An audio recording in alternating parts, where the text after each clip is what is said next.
Hey everyone, I'm Delaydance, and I would like to answer a key question for a strategic movement of my favorite hero in Overwatch. Tracer. As you may or may not remember from my previous video, I came to the conclusion that Tracer can be most efficient as a harasser that needs to operate behind enemy lines. I would like to discuss that in detail, but the question is this a valid playstyle?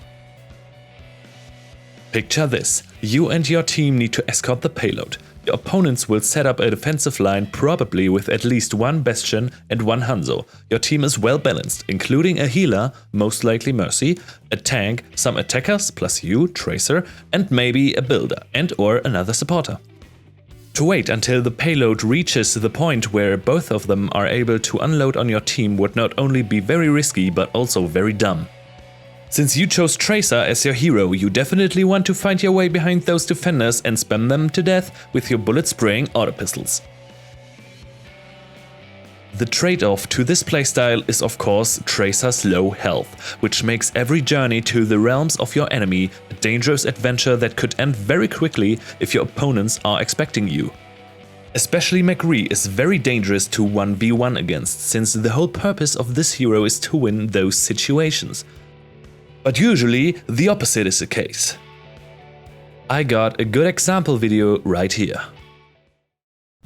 So our team consists of Bastion, which job it is to sit on top of the payload, Reaper, who needs to counter attackers and generally to deal damage, D.Va to tank snipers, and Mercy because of obvious reasons.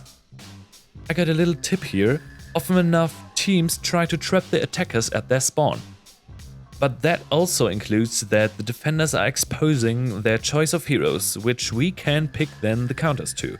So according to that method, we try to look through the little windows at our spawn to gather some infos about the constellation of their team. I immediately try to flank them and try to make my way from the hotel over the balconies behind the point we need to capture. But our enemies weren't dumb, and a Reaper was guarding that hotel exactly to stop me from that plan. After I respawned, we decided that one of their bastions in this room has to be dealt with.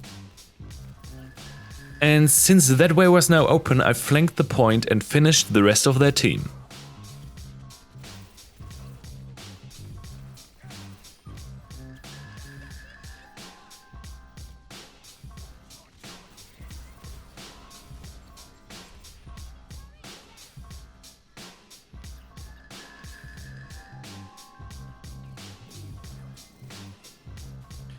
I got surprised by that Bastion behind that corner and was melted immediately. Their plan was to attack us constantly to waste as much time as possible. And here again, I took these metro tunnels to flank them, to surprise them and to disturb their formation. In this case, I was able to finish off that Bastion. I saw those two guys coming out of their base and anticipated that they would be guarding their doorway. Then again, I flanked them to finish off at least that Junkrat. But unfortunately, I stepped into one of those frickin' annoying ass traps. Here you can see that I often play after a certain pattern. Firstly, look where they are. Secondly, try to make out a way to get there. Lastly, go there as fast as possible and show them the true meaning of pain. Like this situations where I saw Bastion shots coming from the corner of the zone.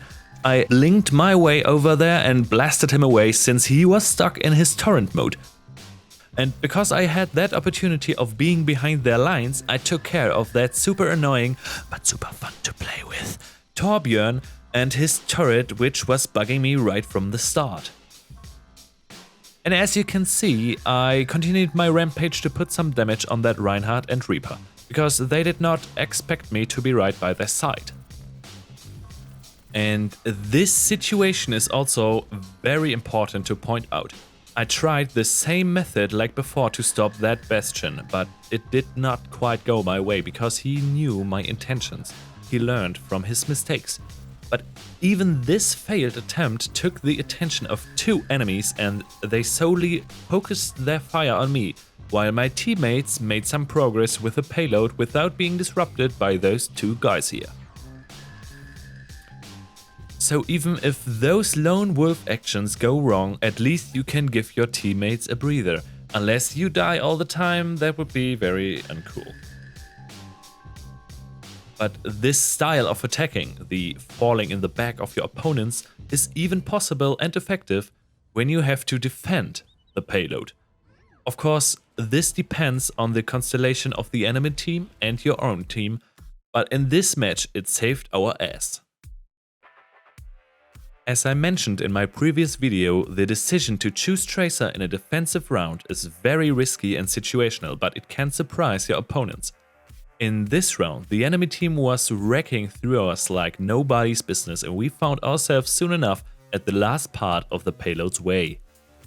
Since I just got stomped by them and did not see any signs of changing that, I said to myself, fuck that. So I saw that the enemy team had super many attackers and just one supporter, and because of that I chose Tracer to blink behind them and to disturb their play. Note that at this point are still 4 minutes to go. It was quite successful right from the bat, because our opponents were very focused on my teammates. Again, the whole purpose of this was to distract them, to let them feel insecure because they only had to face and shoot in one direction before, and now there is a very real threat that could come from any directions, which was me. As you can see, I always use the same pattern in this match, and many of my kills with Tracer were very similar to one another, because the enemy team missed the opportunity to adapt their constellation to the new setting, to the new threat. And on top of that, they even went the same ways, which made it easier for me. And in the end, I played 2-3 with Torbjörn and went 18-2 with Tracer. To come back to my initial question, is it a valid strategy to play with Tracer in order to fall in the backs of your opponents? I think yes, I think Tracer is made to play it like this, but it is very risky because of Tracer's chronicle low health and a very dangerous and effective counter, which I experienced a lot after I recorded those clips, McCree. I had one match where the enemy team would let 1 or 2 McCrees patrol and guard those alternative routes, which I like to slip through, unfortunately to great success. With the flashbang and fanhammer combo that took me out of the game, and I had to adapt to the situation. In any case, I hope I could give you some new thoughts in your strategic thinkery. Till next time, heroes.